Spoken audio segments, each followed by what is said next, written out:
Salam sejahtera bagi saudara sekalian dimanapun berada. Firman Tuhan untuk kita minggu ini 21 Februari 2021, Kejadian 9 ayat 8 sampai 17. Berfirmanlah Allah kepada Nuh dan kepada anak-anaknya yang bersama-sama dengan dia. Sesungguhnya aku mengadakan perjanjianku dengan kamu dan dengan keturunanmu, dan dengan segala makhluk hidup yang bersama-sama dengan kamu, burung-burung, ternak dan binatang-binatang liar di bumi yang bersama-sama dengan kamu, segala yang keluar dari bahtera itu, segala binatang di bumi. Maka kuadakan perjanjianku dengan kamu, bahwa sejak ini tidak ada yang hidup yang akan dilenyapkan oleh air bah lagi, dan tidak akan ada lagi air bah untuk memusnahkan bumi.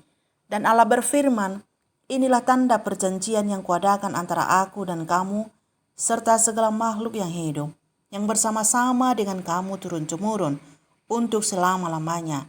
Busurku kutaruh di awan supaya itu menjadi tanda perjanjian antara aku dan bumi.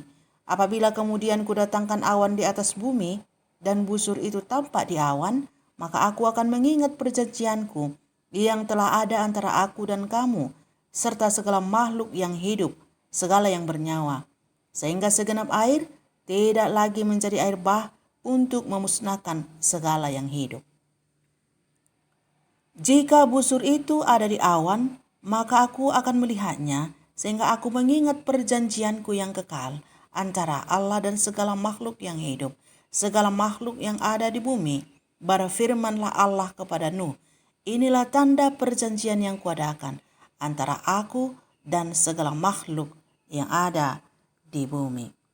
Sampai di sini firman Tuhan.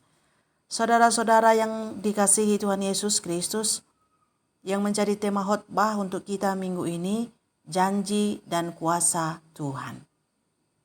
Allah berkuasa atas segala yang ada, sebab Ialah yang menciptakannya. Apapun bisa terjadi jika Ia berkehendak. Bahkan Ia berkuasa memusnahkan apa yang sudah Ia ciptakan. Seperti yang terjadi pada zaman Nuh, disebutkan dalam kitab Kejadian 6 ayat 5 dan 7. Ketika dilihat Tuhan bahwa kejahatan manusia besar di bumi, dan bahwa segala kecenderungan hatinya selalu membuahkan kejahatan semata-mata, maka menyesallah Tuhan bahwa Ia telah menjadikan manusia di bumi, dan hal itu memilukan hatinya. Aku akan menghapuskan manusia yang telah kuciptakan itu dari muka bumi, baik manusia maupun hewan-hewan dan binatang-binatang melata dan burung-burung di udara, sebab aku menyesal bahwa aku telah menjadikan mereka. Tuhan Allah yang berkuasa itu adil dan benar dalam tindakannya. Sekalipun Ia berencana hendak memusnahkan semua manusia dan ciptaannya, Ia tidak memusnahkan orang-orang yang hidupnya benar dan tidak bercela di hadapannya seperti Nuh. Nuh diselamatkan Tuhan karena jalan hidupnya yang benar. Dalam pasal 6 ayat 9 kitab Kejadian disebutkan bahwa Nuh adalah seorang yang benar dan tidak bercela di antara orang-orang sezamannya. Dan Nuh itu hidup bergaul dengan Allah. Keselamatan yang didapatkan Nuh nantinya bukanlah keselamatan seperti yang sering terjadi di film-film sinetron. Ketika ada badai besar, tiba-tiba ada pahlawan yang datang menolong. Bukan seperti itu. Tetapi keselamatan itu dipersiapkan sedemikian rupa. Sebelum bencana itu datang, Allah sudah memberitahukan hal itu kepada Nuh. Allah menyuruhnya membuat sebuah bahtera seperti yang ditetapkan oleh Tuhan. Terbuat dari kayu gofir, bentuk dan ukurannya pun Tuhan sendiri yang menetapkannya. 300 hasta panjangnya, 50 hasta lebarnya, dan 30 hasta tingginya. Cara penyelesaiannya juga ditentukan oleh Tuhan. Bahtera itu diselesaikan sampai sehasta dari atas, dan pintu dipasang pada lambungnya, dan bahtera itu bertingkat bawah, tengah, dan atas.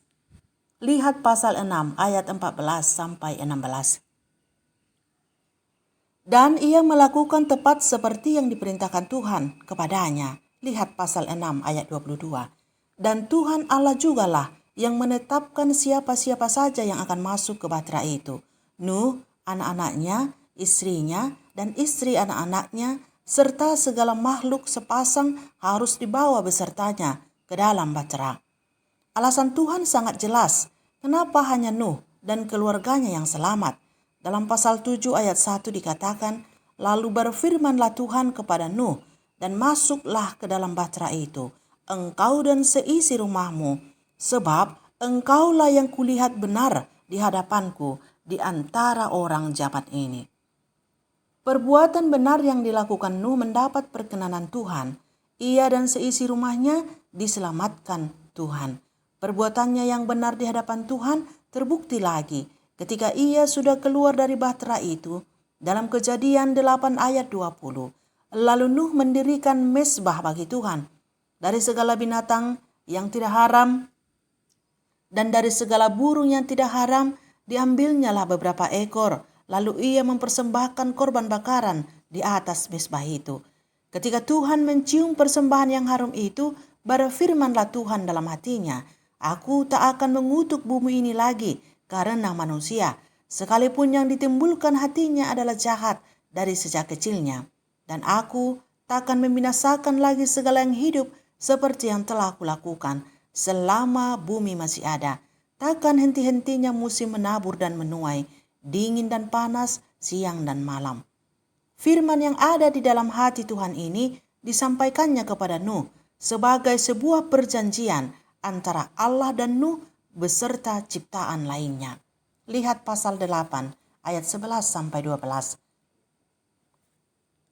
Ia akan melaksanakan janji itu dan tidak akan melupakannya. Untuk itulah ia membuat tanda perjanjian, yaitu meletakkan busurnya di awan. Ia berfirman, inilah tanda perjanjianku, busurku kutaruh di awan, supaya itu menjadi tanda perjanjian antara aku dan bumi. Busur itu menjadi pengingat bagi Allah akan perjanjian yang sudah pernah ia adakan dengan Nuh dan segala makhluk yang ada. Pasal 9 ayat 15 sampai 17. Jadi Allah akan tetap mengingatnya dan janji itu akan ditepatinya sebab ia berkuasa melakukannya. Tidak ada suatu apapun yang akan menghalanginya melakukan apa yang ia kehendaki, termasuk untuk tidak memusnahkan manusia dan ciptaannya seperti yang pernah ia lakukan pada zaman Nuh. Saudara-saudara yang terkasih di dalam Yesus Kristus, jika Tuhan Allah tidak akan lagi pernah mendatangkan air bah seperti zaman Nuh, bukan berarti manusia dan ciptaan lainnya sudah aman dari bencana. Masih banyak bencana yang masih bisa dibuat Tuhan memusnahkan ciptaannya yang tak terduga oleh manusia. Namun orang benar akan diselamatkannya. Oleh sebab itu hiduplah benar di hadapannya dan bergaullah dekat dengannya. Bukan hanya karena supaya diselamatkan saat bencana datang, tetapi supaya diselamatkan dari penghukuman yang sudah pasti akan terjadi pada kedatangan Yesus yang kedua kalinya. Sebab itu juga sudah dijanjikan oleh Tuhan Yesus.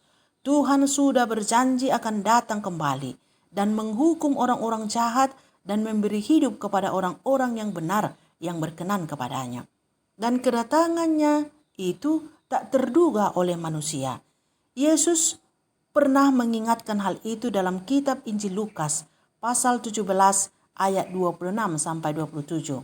Begini isinya. Dan sama seperti terjadi pada zaman Nuh, demikian pula lah halnya kelak pada hari Anak Manusia. Mereka makan dan minum, mereka kawin dan dikawinkan, sampai kepada hari Nuh masuk ke dalam bahtera, lalu datanglah air bah dan membinasakan mereka semua. Beginilah nanti kedatangan Tuhan Yesus yang kedua kalinya. Ini mengindikasikan bahwa di saat orang-orang sibuk dengan pekerjaannya, disitulah Anak Manusia itu datang. Dan kejadian itu tak disangkakan manusia. Untuk itulah kita harus tetap bersiap-siap menantikannya. Jangan lengah, sebab janji itu pasti terjadi. Hiduplah benar di hadapannya. Ikutkanlah Yesus dan lakukan pengajarannya. Sebab ia adalah penyelamat yang diutus Tuhan Allah. Dan hanya di dalam dia kita dinyatakan benar oleh Tuhan Allah. Lakukanlah tepat seperti yang diajarkan dan diperintahkannya kepada kita. Seperti Nuh melakukan tepat seperti yang diperintahkan Tuhan Allah kepadanya sebelum air bah itu datang. Tuhan Allah berkata supaya ia membangun bahtera dari kayu gofir. ia membangunnya dari kayu gofir. Bisa saja ia berpikir, kayu aras kan juga baik, sama baiknya dengan kayu gofir. Atau bisa saja ia memperkecil atau memperbesar ukuran bahtera itu sesuai dengan pengertiannya. Tapi itu tidak ia lakukan. Yang ia lakukan adalah tepat seperti yang dikatakan Tuhan Allah kepadanya. Demikianlah kita, hendaklah mempersiapkan diri menanti janji Tuhan yang pasti akan datang pada suatu hari kelak. Kerjakanlah apa yang ia firmankan. Kalau ia katakan berjalan, berjalanlah. Kalau ia katakan pergi, pergilah. Dan kalau ia katakan berjaga-jaga, berjaga-jagalah. Dan kalau ia katakan jangan, jangan lakukan itu. Dan kalau ia katakan lakukan, lakukanlah itu. Kalau ia berkata dengarkan, dengarkanlah. Lakukan tepat seperti yang dikatakan Tuhan Allah di dalam Yesus Kristus yang adalah penggenapan janji Allah. Supaya kita dan seisi rumah kita diselamatkan oleh Tuhan. Jangan ragu dan jangan tidak percaya tentang hal itu. Sebab apa yang dijanjikan Tuhan pasti akan ditepatinya. Amin.